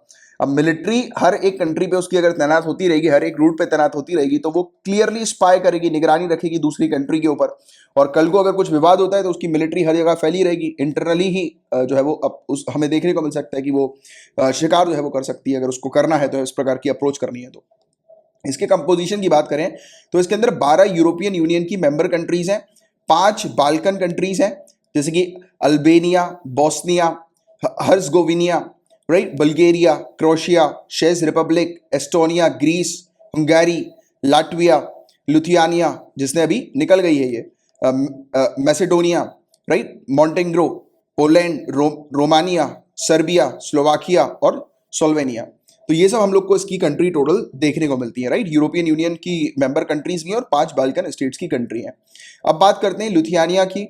तो इसने जो है क्विट कर दिया है, इसने छोड़ दिया है इस पर्टिकुलर फोरम को, राइट, जो फोरम हमें देखने को मिल रहा है जिसके अंदर यूरोपियन यूनियन के मेंबर्स भी शामिल हैं। इसने इवन दूसरे यूरोपियन यूनियन के मेंबर से भी बोला कि छोड़ दो इसको, राइट, क्योंकि इस इनिशिएटिव के थ्रू ये क्या कर रही है, इस इनिशिएटिव के थ्रू जो चाइना जो है ये विभाजनकारी बताया है इस इनिशिएटिव को, मतलब कि ये इनिशिएटिव तोड़ देगी, लोगों के बीच में जो है वो नफरत क्रिएट करवा देगी। इवन लिथुआनिया ने ये तक कह दिया है कि आप जो है वो 27+ अप्रोच को का इस्तेमाल करो, 17+1 का मत करो, 27+1 का करो, अगर आपको चाइना के साथ कम्युनिकेशन रखना है तो। ये सब चीज़ों में पढ़ोगे तो फंस जाओगे। अब ये 27+1 अप्रोच क्या है, तो यूरोपियन यूनियन कितने मेंबर्स की है, पहले 28 मेंबर की हुआ करती थी, ब्रिटेन हट गया तो अब 27 मेंबर की बची, और +1 क्या है, तो चाइना। तो यूरोपियन यूनियन प्लस चाइना, इसके थ्रू आप कम्युनिकेशन रखो अगर आपको जो है वो कम्युनिकेशन रखना है चाइना से तो, वरना अलग से इस प्रकार के फोरम पे अगर आप कनेक्ट करोगे तो आप ही का नुकसान होगा। तो ये वाली चीज इसने अपने यूरोपियन यूनियन के भाइयों को बताई, यानी कि मेंबर कंट्रीज को बताई। तो ये टॉपिक बस आपको पता होना चाहिए। ये एक चीज है जो चाइना की हमें देखने को मिल रही है। 17+1 अगर इनिशिएटिव के बारे में आ जाता है तो आपको ये पूरी जानकारी थोड़ी सी पता रहनी चाहिए। अब गाइस देखिए, ब्रिटेन का एक नया प्लान हम लोग को देखने को मिल रहा है जिसको ये 2025 तक 24-25 तक जो है वो इंप्लीमेंट करने वाले हैं। ये डिजिटल बॉर्डर का इनका प्लान है। तो ये क्या प्लान है, तो इसकी हम लोग थोड़ी सी चर्चा करते हैं। तो ब्रिटेन ने अनाउंस कर दिया है कि वो प्लानिंग कर रहा है कि अपनी बॉर्डर को पूरी तरह से डिजिटल कर देगा। ये बेसिकली ब्रिटेन की जो इमिग्रेशन सिस्टम है उसका एक वाइडर रिफॉर्म का हिस्सा है, मतलब कि वाइडर सुधार का या ओवरऑल का हिस्सा हम लोग को देखने को मिल रहा है। तो ये अपने इमिग्रेशन सिस्टम पे सुधार कर रहा है, राइट। तो इसके अंदर हम लोग को ये देखने को मिलेगा कि पॉइंट्स बेस्ड माइग्रेशन सिस्टम को ये इंट्रोड्यूस कर रहा है। हालांकि इसको इसने ऑलरेडी 2020 में जो है वो ला दिया था, हमने चर्चा भी करी थी, आप शायद आपको याद आ रहा होगा, कल ही की क्लास में इवन हमने चर्चा करी है। जो भी स्टूडेंट ने फरवरी 2020 के रिवीजन सेशन को लिया है, मतलब कल रिवीजन सेशन को अटेंड किया होगा, तो आपको पता लग गया होगा पॉइंट्स बेस्ड माइग्रेशन सिस्टम के बारे में हमने चर्चा करी थी कि जिन लोगों को के पास जो है वो पॉइंट्स होंगे उन्हीं को जो है वो ब्रिटेन जो है वो अलाउ करेगा ब्रिटेन के अंदर आने के लिए। पॉइंट्स जो है वो एजुकेशन के ऊपर आधारित है, जॉब्स के ऊपर आधारित हैं, स्किल्स के ऊपर आधारित है। तो इस प्रकार से पॉइंट्स जो है वो दिए गए हैं। ऑलरेडी यूरोपियन यूनियन के जो लोग हैं, सिटीजन्स हैं, तो उनको पॉइंट के आधार पर यूके जो है वो एंटरटेन करता था, उनको बुलाता था, इनवाइट करता था, राइट, उनको अलाउ करता था कि वो यूके के अंदर आ सकते हैं, राइट। वैसा ही कुछ अब हम लोग को नॉन यूरोपियन यूनियन कंट्रीज के मेंबर के साथ देखने को मिलेगा, यानी कि ऑल ओवर द वर्ल्ड जितने भी लोग यूके के अंदर आते हैं तो पॉइंट्स के आधार पर उन्हें इनविटेशन दिया जाएगा या उनकी वीजा एप्लीकेशन को जो है वो अलाउ किया जाएगा आने के लिए। बट यहाँ पर बात वो नहीं है, यहाँ पर मेन जो मुद्दा है वो बॉर्डर डिजिटलाइजेशन का है। इसका मतलब क्या है, तो देखो, जब भी लोग एंटर करते हैं यूके के अंदर तो ऑब्वियस ही बात है कि इमिग्रेशन पॉइंट पे जाकर उन्हें अपने वीजाज वगैरह को दिखाने पड़ते हैं। बट अब ऐसा नहीं है, अब ये पूरी चीज डिजिटलाइज कर रहा है। डिजिटल बॉर्डर का मतलब ये नहीं है कि कुछ बॉर्डर में कुछ डिजिटल कुछ हो रहा है, ये डिजिटलाइज इस प्रकार से पूरी चीज कर रहे हैं कि जो भी व्यक्ति ब्रिटेन के अंदर एंटर करेगा बिना किसी वीजा के या इमिग्रेशन स्टेटस के, उसे इलेक्ट्रॉनिक ट्रैवल ऑथराइजेशन की आवश्यकता पड़ेगी, बिल्कुल वैसे ही जो कि यूनाइटेड स्टेट्स में उपयोग में लिया जाता है। और इसी ये 2025 के एंड तक इंप्लीमेंट कर देंगे, ये प्लानिंग चल रही है। डिजिटल आइडेंटिटी चेक्स हम लोग को देखने को मिलेगा जो कि रिड्यूस कर देगा कि किसी भी व्यक्ति को मतलब वीजा एप्लीकेशन सेंटर जाने की आवश्यकता नहीं पड़ेगी, तो उसकी जाने की आवश्यकता को वो रिड्यूस कर देगा। और जो भी व्यक्ति मतलब अंदर आ रहे हैं, यूके के अंदर आ रहे हैं या यूके से बाहर जा रहे हैं, राइट, तो उनके बारे में ऑफिशियल्स को पूरी रियल टाइम जानकारी होगी कि कितने व्यक्ति यूके के अंदर एंटर किए, कितने व्यक्ति यूके से बाहर जा रहे हैं, राइट, और उनके पास क्या परमिशन है कि नहीं। तो पूरी जो वो है, यानी कि रिकॉर्ड जो है वो ऑफिशियल्स के पास रियल टाइम बेसिस पर जो है वो मिल जाएंगे। तो ये चीज हमें देखने को मिल रही है। तो इसका बेनिफिट क्या होगा, तो ये अप्रोच जो है गाइस, ये एक इंडिविजुअल जो आता है यूके के अंदर तो उससे कितना खतरा है, राइट, तो उस खतरे को आइडेंटिफाई करने में बहुत आसानी हो जाएगी, राइट। क्योंकि बताया जाता है कि पिछले साल की बात करें तो रफली 8,500 लोग ब्रिटेन के अंदर आए थे, और ये आए थे एक चैनल के थ्रू, हम लोग को देखने को मिलता है। और ये one of the busiest shipping लेन हम लोग को स्मॉल बोट्स का देखने को मिलता है। तो 8,500 लोग यहाँ से आए थे बोट्स के माध्यम के थ्रू, राइट। तो उनको फिर आइडेंटिफाई करना, तो ऑफिशियल उनको अगर रास्ते में पकड़े तो उनको क्लियरली वहीं के वहीं वो आइडेंटिफाई कर सकते हैं कि सामने वाले व्यक्ति के पास वैलिड परमिशन है कि नहीं यूके में आने की, राइट। और पॉइंट्स बेस्ड इमिग्रेशन सिस्टम हमें यहाँ पर देखने को मिलेगा यूके के अंदर। तो ये कुछ पॉइंट्स है जिसके बारे में आपको जानकारी होनी चाहिए सिंपल सी, कि इस प्रकार की डिजिटल बॉर्डर पर जो है वो यूके काम कर रहा है।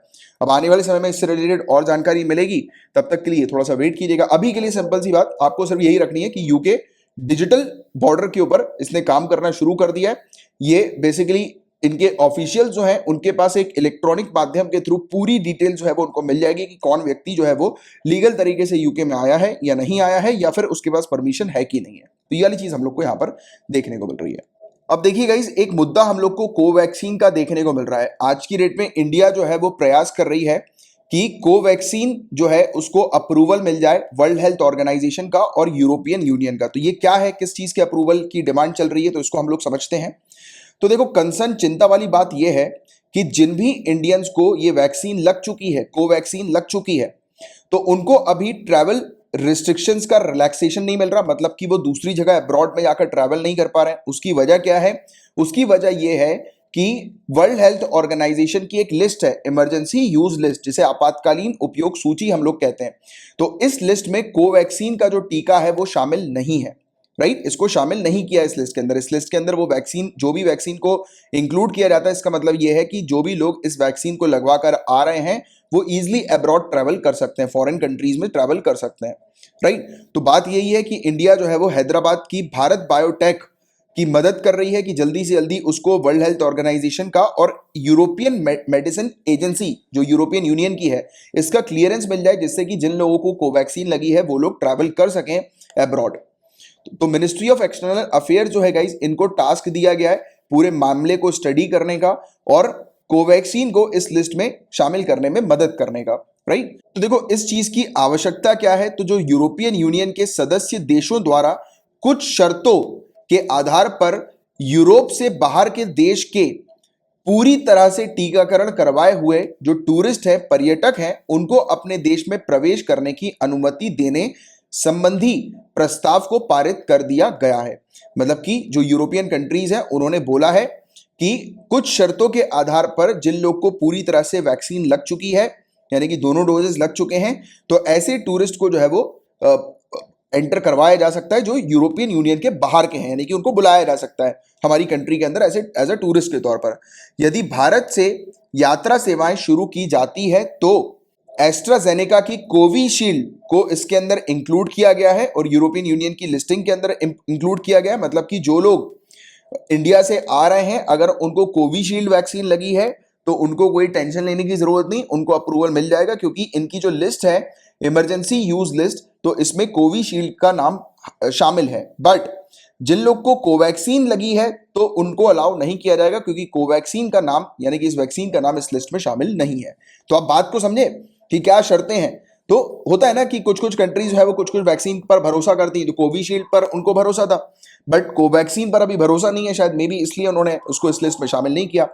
तो कोवैक्सीन जो है ये वर्ल्ड हेल्थ ऑर्गेनाइजेशन की इमरजेंसी यूज लिस्ट के अंदर आएगी, तो एक बहुत बड़ा बूस्ट जो है वो मिल जाएगा, बेनिफिट मिलेगा।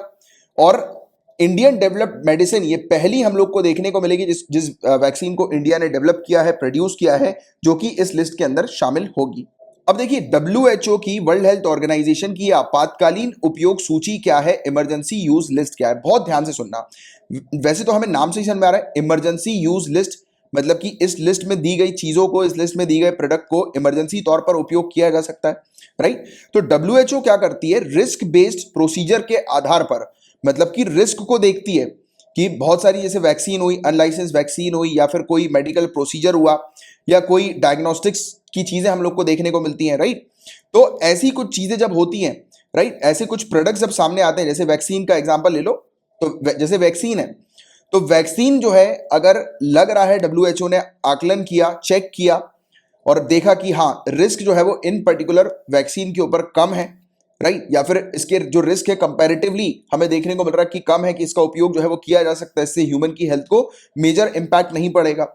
और ऐसे समय पर, जिस समय पर एक्चुअल कोई टेस्टेड वैक्सीन नहीं आई है, हालांकि ये सब वैक्सीन का भी टेस्ट होता है, बट लॉन्ग टर्म टेस्टिंग इनकी नहीं हुई है, बट फिर भी इनको इन वैक्सीन को देना सेफ रहता है, जिससे कि लोग बाग जो है वो इन वैक्सीन का उपयोग करें, इमरजेंसी के तौर पर। तो जब भी पब्लिक हेल्थ इमरजेंसी आती है और जो भी लोग अफेक्टेड होते हैं तो उनको ये लिस्ट में मौजूद जो प्रोडक्ट्स जो लिखे होते हैं इसको दिया जा सकता है लोगों को। और इससे क्या होता है कि इससे उन प्रोडक्ट्स की अवेलेबिलिटी को बूस्ट कर दिया जाता है, मतलब कि और भी ज्यादा प्रोडक्शन किया जाता है ऐसे प्रोडक्ट्स का जो प्रोडक्ट्स डब्ल्यूएचओ मार्क करती है, बोलती है कि हाँ ये सब वैक्सीन जो है उसका आप उपयोग कर सकते हो, ये सेफ है।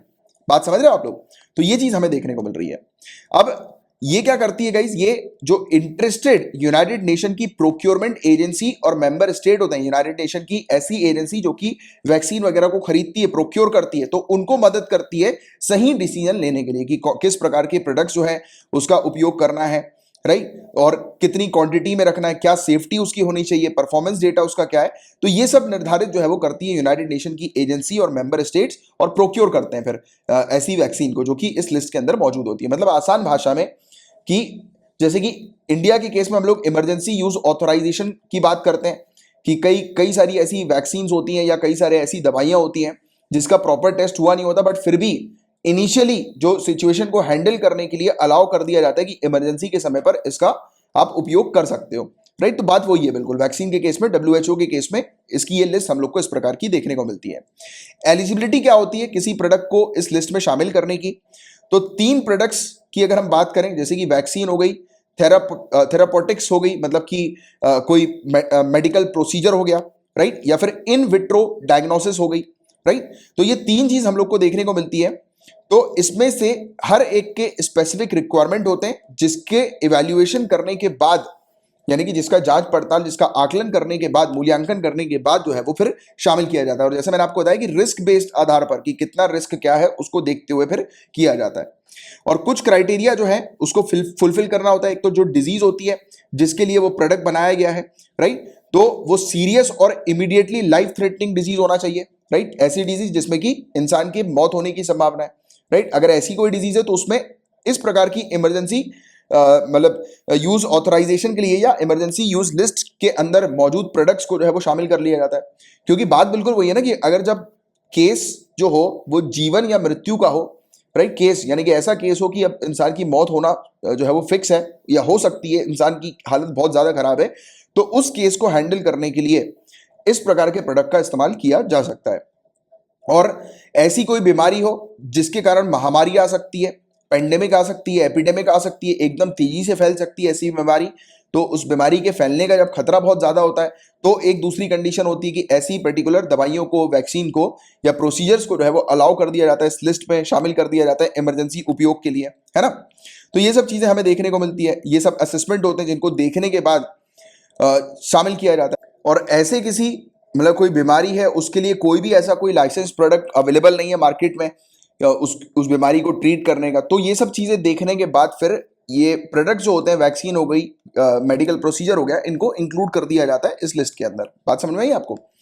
एंड जो एग्जिस्टिंग प्रोडक्ट जो होते हैं जो कि सक्सेसफुल नहीं होते उस बीमारी को खत्म करने के लिए, इरेडिकेट करने के लिए, राइट, या आउटब्रेक को प्रिवेंट करने के लिए, तो हमें देखने को मिलता है कि ऐसी लिस्ट यानी कि फिर ऐसे जो नए प्रोडक्ट्स होते हैं उनको चूज किया जाता है इस लिस्ट के अंदर शामिल करने के लिए। और ऐसे प्रोडक्ट जो कि मैन्युफैक्चर होते हैं गुड मैन्युफैक्चरिंग प्रैक्टिसेस के अंडर, मतलब कि जो कुछ स्टैंडर्ड्स वगैरह सेट किए जाते हैं उसके अकॉर्डिंग अगर वो प्रोडक्ट मैन्युफैक्चर हुए हैं, वो पूरी चीज देखी जाती है तब अलाउ किया जाता है। जैसे कि मेडिसिन के केस पे पूरे स्टैंडर्ड्स देखे जाते हैं कि प्रॉपर है तो है कि नहीं है, वैक्सीन के केस में प्रॉपर चीजें देखी जाती है कि जहां पर मैन्युफैक्चरिंग हुई है उस जगह पर प्रॉपर स्टैंडर्ड्स को फॉलो किया है कि नहीं किया, राइट। तो वो सब चीजें देखी जाती है। वेरियस साइंटिस्ट जो है वो उस पर्टिकुलर प्रोडक्ट को चेक करते हैं, राइट, कि वो ठीक है कि नहीं है, उससे कोई नुकसान तो नहीं होगा मेजर इन फ्यूचर भी, पूरी चीज चेक करने के बाद फिर अलाउ किया जाता है। और अगर बात होती है आईवीडीज की, मतलब कि इन विट्रो डायग्नोस्टिक्स की, तो अब उस समय हम देखते हैं कि फंक्शनल क्वालिटी मैनेजमेंट सिस्टम के अंडर चेक किया जाता है कि वो कंप्लायंस है कि नहीं उसका पूरा, मतलब कि पूरे स्टैंडर्ड्स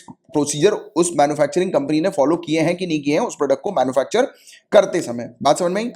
आगे की बात, जो एप्लीकेंट जो होता है फिर क्या होता है कि वो वैलिडेशन करवाता है, वेरीफाई करवाता है, राइट, उस प्रोडक्ट को। अगर बात होती है आईवीडीज की, उसके बाद फिर कंप्लीट पूरी तरह से अपने प्रोडक्ट को डेवलप करने के बाद वो अप्लाई कर देता है डब्ल्यूएचओ के पास उस प्रोडक्ट के लाइसेंस के लिए, राइट। तो ये वाली चीज हमें देखने को मिलती है। और जब तक कि उसका लाइसेंस नहीं आता तो इस बीच इमरजेंसी यूज के तौर पर उस प्रोडक्ट को अप्रूव कर सकती है डब्ल्यूएचओ, राइट। तो ये वाली चीज आप लोग को थोड़ी सी पता होनी चाहिए, बट हालांकि इतना डिटेल में एज सच आता नहीं है, बट फिर भी एक टॉपिक था तो थोड़ा सा मैंने सोचा कि आपको एक जानकारी दे दूं कि जानकारी होना तो अच्छा रहता है, बट एग्जामिनेशन पर्सपेक्टिव से इमरजेंसी यूज लिस्ट क्या होती है उसके मोटे मोटे कुछ चीजें आप लोग को बस पता होनी चाहिए। इतना डिटेल में नहीं पूछते कि क्या पूरा ओवरऑल प्रोसीजर है, बट हाँ फिर भी सिविल सर्विसेज की तैयारी कर रहे हो तो you should have some knowledge, कि आपको नॉलेज होना चाहिए हर एक चीज का, तरीके का वो भी।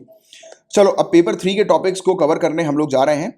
बात करेंगे केरला के फार्मर्स की। तो केरला के फार्मर्स जो है गाइस, इनको इंडिया बायोडायवर्सिटी अवार्ड 2021 मिला है, तो इसके बारे में हम लोग बात करेंगे। भारत जैव विविधता पुरस्कार 2021 इनको मिला है। तो बताया जा रहा है कि अभी रिसेंटली केरला के एक किसान हैं, राइट, शाजी NM, इन्हें ट्यूबर मैन ऑफ केरला भी कहा जाता है। इनको मिला है इंडियन बायोडायवर्सिटी अवार्ड 2021, भारत जैव विविधता पुरस्कार 2021। इंडिविजुअल कैटेगरी जो है कंजर्वेशन ऑफ डोमेस्टिकेटेड स्पीसीज की, पालतू प्रजातियों के संरक्षण की जो व्यक्तिगत श्रेणी है उसमें इनको ये पुरस्कार मिला है।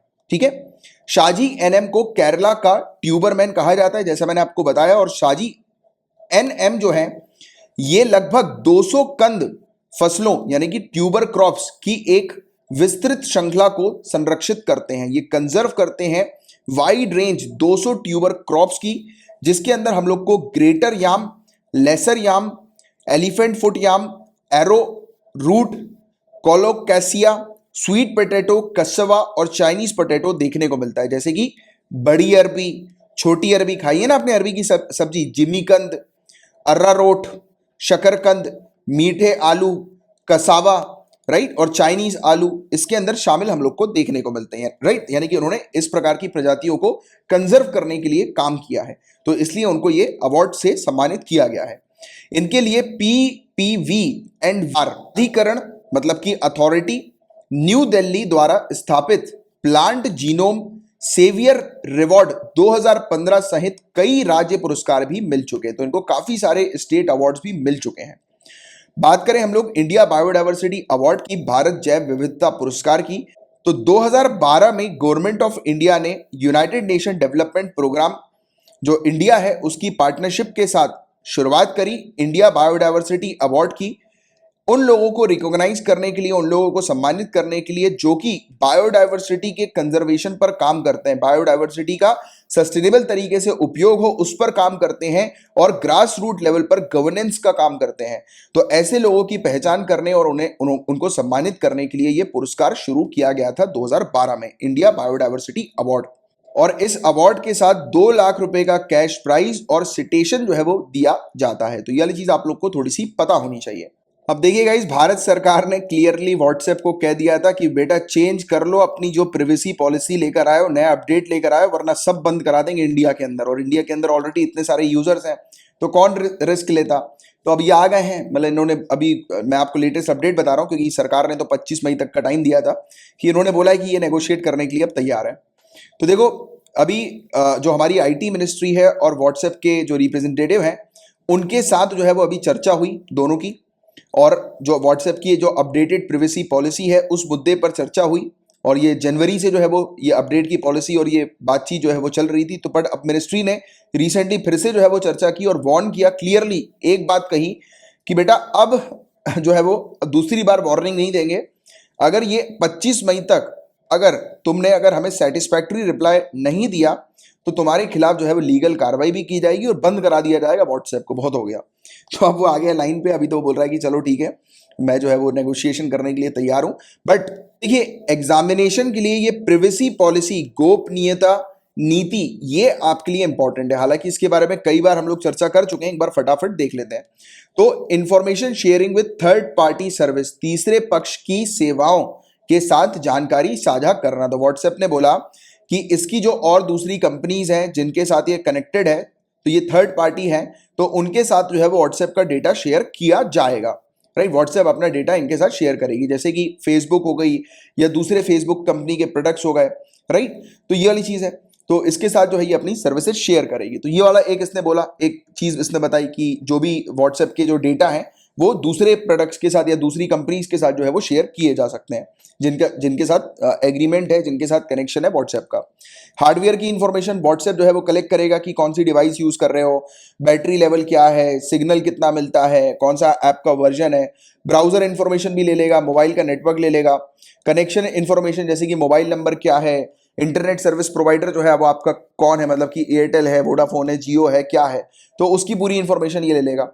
ये अकाउंट डिलीट करने पर इसने बोला है कि अगर कोई व्यक्ति अनइंस्टॉल कर देता है, राइट, व्हाट्सएप को अगर अपने फोन से अनइंस्टॉल कर देता है तो उसका अकाउंट डिलीट नहीं होगा, राइट। उसको अगर अपना अकाउंट डिलीट करना है तो उसको अपनी सेटिंग्स पे जाकर, आप देखिएगा व्हाट्सएप पे एक सेटिंग पे जाकर डिलीट अकाउंट का ऑप्शन आता है, तो उस पर अगर डिलीट करेगा, राइट, व्हाट्सएप ऐप पर जाकर, तभी उसका अकाउंट जो है वो डिलीट होगा। ऐप अगर वो डायरेक्टली अनइंस्टॉल करेगा तो डिलीट नहीं होगा, तो उसकी पूरी इंफॉर्मेशन जो होगी वो प्लेटफॉर्म पर स्टोर ही रहने वाली है। तो ये वाली बात बताई। डेटा स्टोरेज को लेकर भी इसने बोला, व्हाट्सएप ने मेंशन किया कि ये फेसबुक की ग्लोबल इंफ्रास्ट्रक्चर का उपयोग करती है और डेटा सेंटर्स का उपयोग करती है जो कि यूनाइटेड स्टेट्स के अंदर है। तो यूनाइटेड स्टेट्स में लोगों का डेटा जो है वो स्टोर किया जाएगा। और आपको पता होगा कि आरबीआई ने क्लियरली बोल दिया था कि ऐसी कोई भी कंपनी, मैं फिर से रिपीट करता हूं, आरबीआई ने क्लियरली बोल दिया था कि ऐसी कोई भी कंपनी अगर इंडिया के बाहर डेटा शेयर करती है तो उस कंपनी को इंडिया के अंदर मतलब मौका नहीं दिया जाएगा ऑपरेशन करने का। इंडिया का जो भी डेटा है वो इंडिया की टेरिटरी के अंदर ही स्टोर करना है। अब आप बोलोगे कि सर ये डेटा कहाँ पे स्टोर होता है, तो हमने तो सुना, हम तो जो अपलोड कर देते हैं तो फिर वो तो हमें लगता होगा कि ऐसे ही स्टोर रहता है, तो वो बट आपको बता दूं मैं कि जैसे आप जो भी डेटा अपलोड करते हो ना, जैसे कि आप अपनी पेन ड्राइव पर कोई भी डेटा डालते हो, ठीक है, ये वाली बात भी आपको पता होनी चाहिए। जैसे कि आप अपनी पेन ड्राइव पे डेटा स्टोर कर देते हो ना, जैसे कि आपने कोई डेटा जो है वो पेन ड्राइव पे डाल दिया, पेन ड्राइव को जहां पे भी रखोगे आप, और वहीं से आप पेन ड्राइव को जो है वो कनेक्ट करके डेटा निकाल सकते हो, किसी भी कंप्यूटर पे पेन ड्राइव को लगा के डेटा निकाल सकते हो, है ना। तो पेन ड्राइव क्या है, आपका एक हार्डवेयर है जिस पर आप डेटा जो है वो स्टोर करते हो। वैसे ही हार्ड डिस्क आती है, उस पर आप डेटा स्टोर करते हो। ऐसे ही इनके डेटा स्टोरेज सेंटर होते हैं, बहुत बड़े बड़े कंप्यूटर्स होते हैं, बहुत बड़े बड़े सीपीयू होते हैं। मतलब कि एक कमरा जो है ना, उतना बड़ा बड़ा हम लोग को स्टोरेज डिवाइसेस देखने को मिलती है जिस पर पूरे ये डेटा जो है वो स्टोर करते हैं। तो ऐसा लगता है हम लोग को कि यार डेटा तो कहीं स्टोर हो नहीं रहा है, मतलब हम लोग ऐसे ही सोचते हैं कि कहाँ पे होगा। ज्यादातर लोगों को ये खबर होती नहीं है कि कहाँ पे डेटा स्टोर होते हैं, बट एक जगह होती है, राइट। जैसे कि हमारा जो सीपीयू होता है ना, उसमें कंप्यूटर की पूरी डिटेल्स रहती है, तो वैसे ही उनकी भी एक जगह होती है। अब आप बोलोगे सर वहां से फिर कैसे आता है, अरे वो तो कनेक्टेड है ना इंटरनेट से, और इंटरनेट के थ्रू जो है वो वहां पर आपका जो भी डेटा है वो सिक्योर्ड है आईडी से। तो हर एक मतलब डेटा स्टोरेज हम लोग को वहां पर देखने को मिलता है, और वो बिल्कुल मतलब इससे मतलब सिक्योरिटी और प्रिवेसी के थ्रू जो है वो स्टोर्ड है। बट अगर इंडिया की टेरिटरी में होगा तब तो हम उस पर बिलीव कर सकते हैं, बाहर है तो डेटा थेफ्ट होने के जो चांसेस है वो बहुत ज्यादा बढ़ जाते हैं, राइट। तो ये वाली चीज है। इसने ये भी कहा है कि डेटा जो है वो कुछ केसेस में ट्रांसफर भी किया जा सकता है यूनाइटेड स्टेट्स के दूसरे पार्ट्स पर भी, जहां पर फेसबुक की मतलब एफिलिएटेड कंपनीज जहां पर बेस्ड है, मतलब कि यूनाइटेड स्टेट्स के बाहर भी अगर इसका कोई सेंटर होगा तो वहां पर भी ये डेटा को शेयर कर सकते हैं। तो ये चीज बता दी, तो इस पर और खतरा हो गया प्रिवेसी का। दूसरी बात लोकेशन, कि अगर कोई यूजर जो है वो यूज नहीं कर रहा है लोकेशन रिलेटेड फीचर्स भी, तो भी व्हाट्सएप जो है वो आईपी एड्रेस को कलेक्ट करके और दूसरे इंफॉर्मेशन जैसे कि फोन नंबर का एरिया कोड क्या है उसको कलेक्ट करके पता लगा सकता है कि आपकी लोकेशन कहां पर है। तो ये वाली चीज है, तो ये भी एक खतरा बता दिया गया। पेमेंट सर्विस की बात करी तो व्हाट्सएप ने ये भी कहा कि अगर कोई भी व्यक्ति व्हाट्सएप की पेमेंट सर्विस का उपयोग करता है, यहां पर लोगों को क्या कंफ्यूजन होता है, लोगों को लगता है कि उनके बैंक अकाउंट की पूरी डिटेल्स मिल जाएगी व्हाट्सएप को, तो वो गलत है। और जहां पर भी ये खबरें चल रही थी वो भी गलत है, वो सब फेक है। व्हाट्सएप ने ये कहा कि आप अगर व्हाट्सएप की पेमेंट सर्विस का उपयोग करते हो, जैसे कि फोन पे को या गूगल पे को या पेटीएम को अपने दिमाग में रखो, आप पेटीएम का जो उपयोग करते हो तो उसकी ट्रांजैक्शन हिस्ट्री पे जब देखते हो तो उसमें जो आपने पेटीएम से जो ट्रांजैक्शन किया है वही लिखा रहता है ना। आपके जो बैंक अकाउंट से आपने जो इंटरनेट बैंकिंग से जो ट्रांसफर किया है या जो भी आपने ट्रांजैक्शन किया है तो उसकी डिटेल तो इसमें नहीं आती पेटीएम में। पेटीएम में डिटेल वही आती है जिसको आप पेटीएम से या फोन पे में वही डिटेल आती है जिसको आप फोन पे से यूज करते हो, राइट। जिस एप्लीकेशन पे आप जो ट्रांजेक्शन कर रहे हो तो उसी की जो डिटेल्स देगा ना वो हिस्ट्री वाले सेक्शन पे। तो यहां पर ये वाली बात उसने कही कि अगर आप व्हाट्सएप की भी पेमेंट सर्विस है, आप अगर व्हाट्सएप की पेमेंट सर्विस का उपयोग करते हो तो उसका डेटा भी, उसकी इंफॉर्मेशन भी जो है वो रखी जाएगी, राइट, सिक्योर करके रखी जाएगी, वो वाला डेटा भी जो है वो रखा जाएगा। जैसे कि पेमेंट अकाउंट कौन सा है, ट्रांजेक्शन इंफॉर्मेशन क्या है, किसको पैसे भेजे हैं, तो ये सब पूरी डिटेल्स वो स्टोर करेगा, राइट। तो चिंता वाली बात क्या है और इस पॉलिसी को क्यों क्रिटिसाइज किया जा रहा है, तो मिनिस्ट्री जो है वो ये चाह रही है कि व्हाट्सएप अपनी प्राइवेसी पॉलिसी को जो उसने चेंज किया उसे खत्म करे, वो उसको अपने चेंजेस को इंट्रोड्यूस ना करे, क्योंकि इसके अंदर जो मामला है वो पूरा प्राइवेसी को लेकर है, डेटा सिक्योरिटी को लेकर है और इंडियन यूजर्स की यूजर चॉइस को लेकर भी है कि अगर सामने वाला व्यक्ति अगर नहीं चाह रहा कि सामने मतलब कोई एक कंपनी जो है वो उसकी लोकेशन देखे, उसकी पर्सनल डेटा पर्सनल इंफॉर्मेशन ले, तो फिर मतलब इस प्रकार से एक कंपनी जो है वो नहीं ले सकती, राइट। अब कंपनी ने तो बोल दिया आप तो डिलीट कर दो एप्लीकेशन को अगर आपको हमारी नहीं चाहिए, तो मतलब कि ये सब चीजें अगर आप नहीं देना चाहते, तो ये तो मनमानी हो गई ना, ये तो मनमानी हो गई कि आप जो है वो अपनी मनमानी चला रहे हो। आपके पास अगर अच्छी सर्विस है, इसका मतलब ये नहीं है कि आप सामने वाले को इस तरीके से उसके पर्सनल डेटा को इस प्रकार से जो है वो यूज करो, तो ये तो गलत बात हो गई। और जो ये नई व्हाट्सएप की पॉलिसी जो है ये कॉन्ट्रडिक्ट करती है श्री कृष्णा कमेटी की रिपोर्ट के रिकमेंडेशन को, जो कि बेसिस हम लोग को देखने को मिलती है डेटा प्रोटेक्शन बिल 2019 का। Point to be noted, Shri Krishna समिति याद रखना, क्वेश्चन आ सकता है श्री कृष्णा कमेटी किससे रिलेटेड है, तो डेटा प्रोटेक्शन बिल 2019 से रिलेटेड है। तो इसका जो प्रिंसिपल है डेटा लोकलाइजेशन का, जिसका मेन एम ये है कि डेटा जो होना चाहिए वो इंडिया के अंदर होना चाहिए, इंडिया के बाहर जो है वो डेटा नहीं होना चाहिए, जो चीज मैं आपको बता रहा था। अब आप बोलोगे सर अभी आपने बड़े स्टाइल से 2 बार बोला कि आरबीआई ने कहा था ये वाली बात। अब यहां पर तो देखो श्री कृष्णा कमेटी लिखा हुआ है, आप एक बार गूगल करना, गूगल में आप क्या लिखोगे, गूगल चार्जर में लिखना आप कि RBI said data should be in India, तो आपको 27 जून 2019 की न्यूज मिल जाएगी, बिजनेस स्टैंडर्ड की भी और भी काफी सारे न्यूज़पेपर की, फाइनेंशियल एक्सप्रेस की, इवन RBI.org.in का भी आपको पेज सामने नजर आ जाएगा, हिंदुस्तान टाइम की भी न्यूज सामने नजर आ जाएगी। तो आरबीआई ने ये वाली जानकारी दी थी, राइट। तो जो चीज मैं आपको बताता हूं वो गलत नहीं बताता हूं, नहीं तो कई बार स्टूडेंट्स को लगे कि यार देखो यार कुछ चीज जो है वो गलत हो रही है। जब कुछ चीज गलत होती है इन केस, क्योंकि ह्यूमन एरर हो जाता है कई बार, कई केसेस में हमें देखने को मिलता है कि कुछ न्यूज में कुछ चेंजेस होते हैं, कुछ कुछ साइट्स के अंदर चेंजेस होते हैं, राइट। तो उसके कारण से कुछ गलती हो जाती है, तो मैं अपडेट कर देता हूं, तो उसकी टेंशन मत लिया करो, राइट। बट जो चीज मैं बताता हूं उस पर थोड़ा सा ध्यान दिया करो। आप अपने मेंस में अगर आपको श्री कृष्णा समिति याद नहीं आ रहा, आरबीआई लिख सकते हो, ये तो याद रहेगा ही रहेगा आपको, बट आरबीआई याद रखना, राइट। तो इन्होंने जो है वो वार्निंग दी थी कि इस प्रकार से, और क्लियरली कहा था कि इंडिया का डेटा जो है वो, इंडियन यूजर्स का डेटा जो है वो इंडिया के बाहर नहीं स्टोर किया जाएगा, ना ट्रांसफर किया जाएगा। तो ये वाली चीज तो ये डेटा लोकलाइजेशन का प्रिंसिपल को वायलेट करती है ये व्हाट्सएप, है कि नहीं। और अपडेटेड प्राइवेसी पॉलिसी जो है, तो उसके तहत व्हाट्सएप जो है वो एक का मेटा डेटा मतलब कि कुछ बेसिक इंफॉर्मेशन होती है, उसका नाम, उसकी एज, डेट ऑफ बर्थ, ये सब चीजें, तो ये सब चीजें जो है वो कन्वर्सेशन एक्चुअल टेक्स्ट के अलावा भी शेयर कर सकती है। और अगर यूजर मना करता है, डिसएग्री करता है, तो सामने वाले यूजर को व्हाट्सएप को क्विट करना होगा। जैसे ही ये पॉलिसी अगर इफेक्ट में आती है, तो उसने अगर एग्री नहीं किया तो वो व्हाट्सएप को क्विट करेगा। तो ये चीजें इस प्रकार से प्रेशर क्रिएट किया हुआ है बेटा, अब सुधर गया वो, क्योंकि इंडिया ने क्लियरली वार्निंग दे दी है उसको। अब आगे की बात करते हैं, डीआरडीओ की कोविड-19 एंटीबॉडी डिटेक्शन किट की हम लोग चर्चा करते हैं।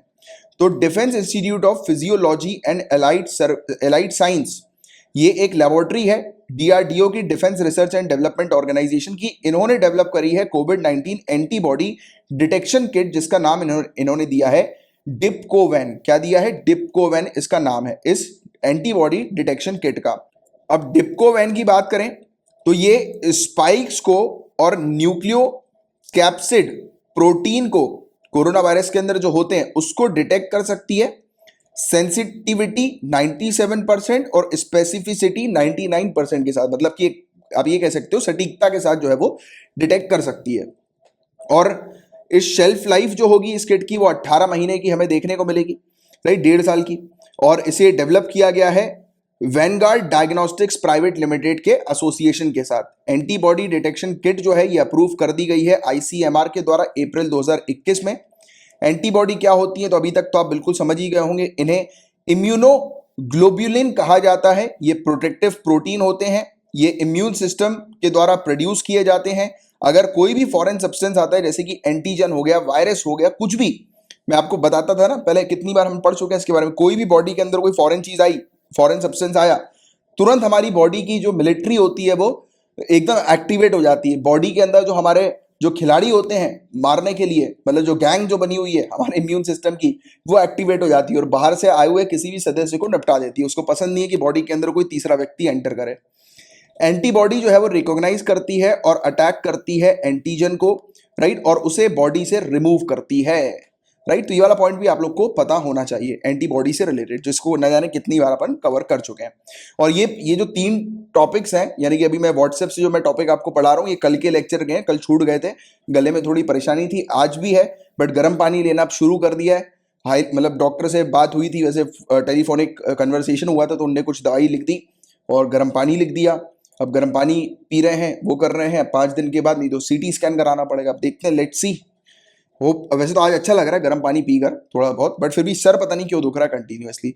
चलो, आरबीआई जो है वो 99,122 करोड़ सरप्लस सरकार को ट्रांसफर करेगी। सरकार के पास पैसे हैं नहीं और सरकार को चाहिए एक्सपेंडिचर को मैनेज करने के लिए। तो आरबीआई इस प्रकार का जो सरप्लस है, सरप्लस मतलब कि हमें देखने को मिलता है कि जब आरबीआई के पास ज्यादा पैसा आ जाता है, सरप्लस जब आरबीआई के पास रखा रहता है, तो आरबीआई जो है वो सरकार को ट्रांसफर करती है, राइट। तो 9 मंथ्स अकाउंटिंग पीरियड ये 31 मार्च को जो है वो खत्म हुआ है। तो उसका जो सरप्लस है वो ट्रांसफर किया जाएगा सरकार को। बैंक ने ये भी डिसाइड किया है कि वो कंटिजेंसी रिस्क बफर 5.5% का अपने पास रखेगी आरबीआई। इसमें से 5.5% बफर के तौर पर, यानी कि कोई भी रिस्क आती है तो वो अपने पास ये पैसा 5.5% रखेगी। ट्रांसफर जो है वो मदद करेगी सरकार की फाइनेंसेस को, मतलब फाइनेंस में, मतलब कि आज की डेट में जो खर्चे हो रहे हैं उसमें मदद करेगी। जो सेकंड कोरोना वायरस की जो वेव है, अभी मुझे खबर मिल रही थी कि थर्ड वेव भी शुरू होने वाली है, तो क्या वो खबर सच है कि ऐसा ही है? बस आप जरा मुझे कमेंट बॉक्स पे लिखकर बताइएगा।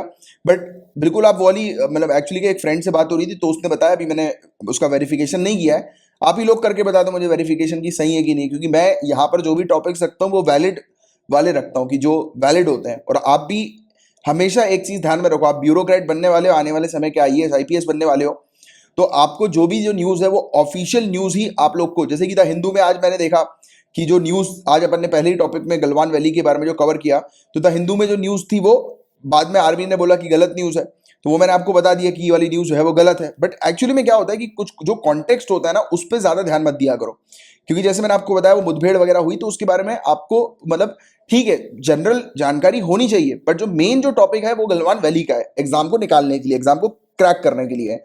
तो जो काम की चीज नहीं है ना, तो उस पर मत उलझा करो। मैंने अक्सर देखा है स्टूडेंट्स को, जो काम की चीज नहीं होती ना उस पर बहस करते रहते हैं, उस पर उलझे रहते हैं। जो काम की चीज होती है वो ऊपर से निकल जाती है, उस पर कोई मतलब ही नहीं रखते। और मेरा काम आपके लिए यही है, मैं आपके लिए यही मतलब काम यही करता हूँ कि जो काम की चीज है वो आपको क्लियरली बताता हूँ, उस पर ज्यादा ध्यान दो, ये सब चीजों का हटाओ, अभी इस पर फोकस मत करो, एग्जाम निकालने पर फोकस करो, राइट। चलो एनीवेज आगे की बात करते हैं। तो बताना मुझे कि थर्ड वेव भी शुरू हो गई है क्या, ऐसा कुछ आ रहा है? तो सेकंड कोरोना वायरस की जो वेव है, इसमें डेली इन्फेक्शन जो है और डेथ जो है वो बढ़ती जा रही है रिकॉर्ड लेवल पर। रेस्ट्रिक्शन जो है वो लगा दिए गए हैं, हमें देखने को मिल रहा है कि मतलब इन्फेक्शन की चेन को तोड़ने के लिए, राइट। तो ये भी एक क्वेश्चन मार्क जो है वो क्रिएट कर रहे हैं, क्योंकि उसमें इकोनॉमिक रिकवरी कैसे हो पाएगी, क्योंकि लॉकडाउन लगेगा तो पूरी चीजें बंद, बिजनेस बंद, तो कैसे रिकवरी हो पाएगी? तो उसमें बड़ी समस्या जो है वो आ रही है, इकोनॉमी डाउन होती जा रही है, केसेस डेथ जो है वो बढ़ते जा रहे हैं, बड़ी बुरी स्थिति है। तो आरबीआई का गठन 1934 में हुआ था, और reserve bank of India act 1934 के अकॉर्डिंग इसके तहत जो भी प्रॉफिट जो सेंट्रल बैंक बनाती है अपने ऑपरेशन से, वो भेज दिए जाते हैं केंद्र के पास। और आरबीआई बेसिकली क्यों बनाई गई है, मतलब स्टार्टिंग में ब्रिटिश रूल के समय पे करेंसी को मैनेज करने के लिए, सरकार के फाइनेंसेस को मैनेज करने के लिए, तो ये मैनेजर है सरकार की फाइनेंसेस के मामले में।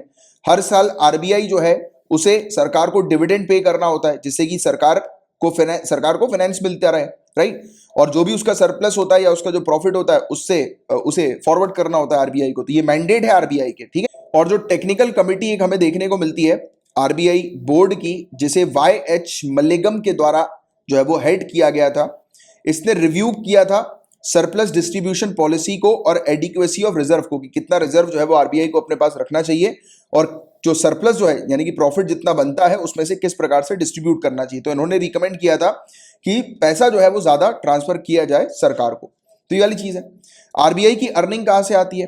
तो जो भी रिटर्न्स हम लोग को देखने को मिलता है उसके फॉरेन करेंसी एसेट्स में, राइट, जो कि बॉन्ड्स के फॉर्म में हो सकता है, ट्रेजरी बिल्स के फॉर्म में हो सकता है, या दूसरी सेंट्रल बैंक्स जो होती हैं, या टॉप रेटेड सिक्योरिटीज जो होती हैं, या डिपॉजिट होती हैं दूसरे सेंट्रल बैंक के पास, तो उससे जो भी इंटरेस्ट आता है तो वो उसकी इनकम होती है, ये इसकी इनकम अर्निंग होती है। तो आरबीआई के पास पैसा कहां से आता है, जैसे कुछ चीजों के बारे में हमने बात करी कि आरबीआई कई बार जो है वो दूसरी जो सेंट्रल बैंक है उस पर उसके पास भी अपना पैसा जो है वो सरप्लस अमाउंट जो है वो रखवा देती है, जिससे कि उससे उसको इंटरेस्ट जो है वो मिलता रहे।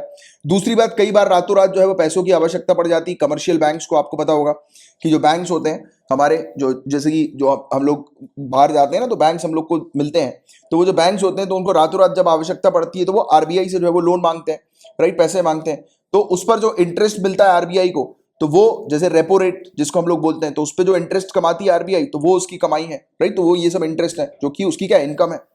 मैनेजमेंट कमीशन हम लोग को देखने को मिलता है, जैसे कई बार हम देखते हैं कि स्टेट गवर्नमेंट बोरो करती है, राइट, पैसों को, या सेंट्रल गवर्नमेंट कई बार बोरो कर लेती है, तो उस समय उसको मतलब स्टेट इनको कमीशन मिल जाता है आरबीआई को।